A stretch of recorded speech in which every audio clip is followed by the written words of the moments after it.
Olá, que bom que estamos juntos para essa conversa. Hoje a gente vai mergulhar numa jornada. Uma jornada para dentro da gente, sabe? Para tentar entender como é que se vai além de si mesmo e, no fim das contas, o que significa amar de verdade. Olha só, minhas dores, minhas razões, minhas necessidades. Sou familiar, né? Pois é quase como uma trilha sonora que toca na cabeça de muita gente. É a voz do ego, né? Aquele universo onde tudo, absolutamente tudo, parece girar em torno de um único ponto: o eu. Então, vamos entrar de cabeça nesse tal de mundo dos eus.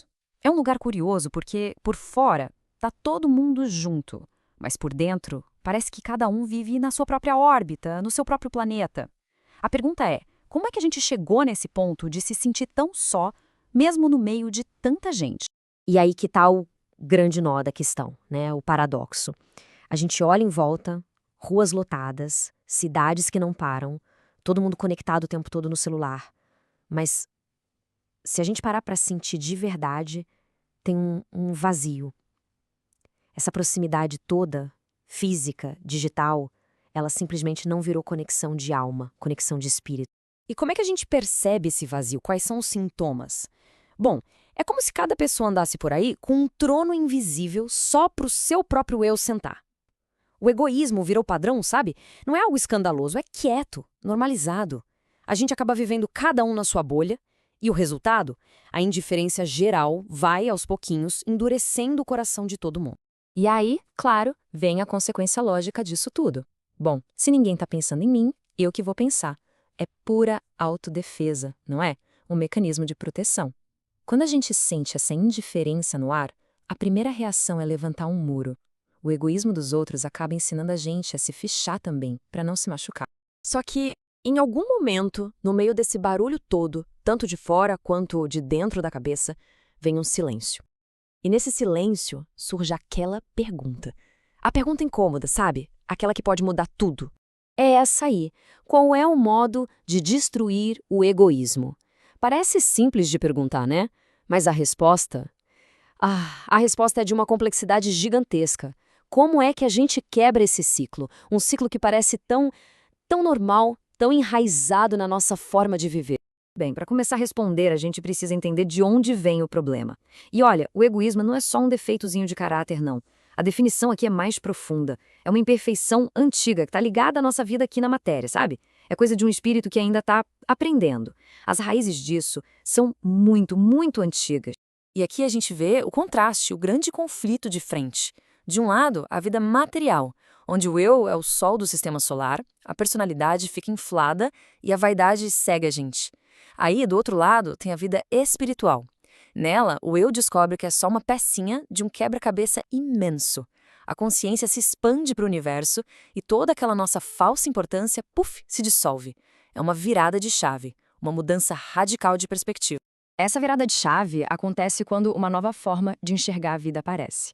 A perspectiva espiritual aqui funciona como se a gente trocasse uma lente de microscópio por um telescópio. Ela mostra que a vida é muito, mas muito maior do que só o aqui e agora. E quando a gente percebe isso, toda aquela urgência, aquela importância que o ego dá para o momento, ela meio que perde o sentido. Ok, então, se o egoísmo é a doença, qual é o antídoto? Qual é o remédio? A história agora nos leva para uma solução que não é só papo, não é teoria, é algo bem prático, de colocar a mão na massa. E o ponto central é esse aqui. O antídoto é a caridade. Mas atenção, não é a caridade como um evento isolado, uma vez por ano. É a caridade como regra do jogo, como o novo normal. Quando se preocupar com o outro, ajudar, fazer o bem, vira um hábito, o egoísmo naturalmente vai perdendo o seu poder, vai enfraquecendo. E isso não acontece do nada. É um processo, um ciclo positivo que vai se construindo. Primeiro passo. A gente percebe que o outro se importa, que o outro pensa na gente. Só isso já muda tudo. Segundo passo.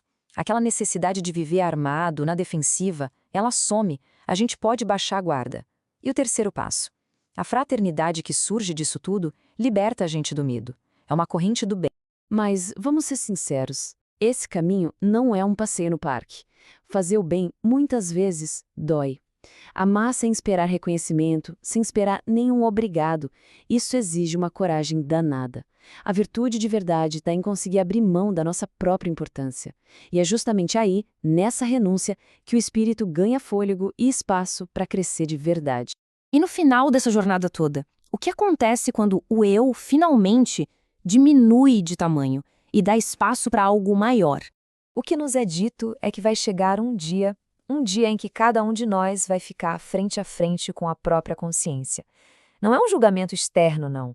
É um acerto de contas interno, inevitável. E ali, tudo o que a gente fez, tudo que a gente sentiu, vai ser colocado na balança. E o resultado dessa balança é muito claro, muito direto. São dois caminhos. De um lado, quem viveu só para si vai sentir na pele o abandono que plantou ao longo da vida. É a lei do retorno. Do outro lado, quem fez do amor um hábito, uma prática diária, vai encontrar a felicidade que estava guardada. Então a lição mais importante talvez seja esta. Não adianta fazer discursos bonitos.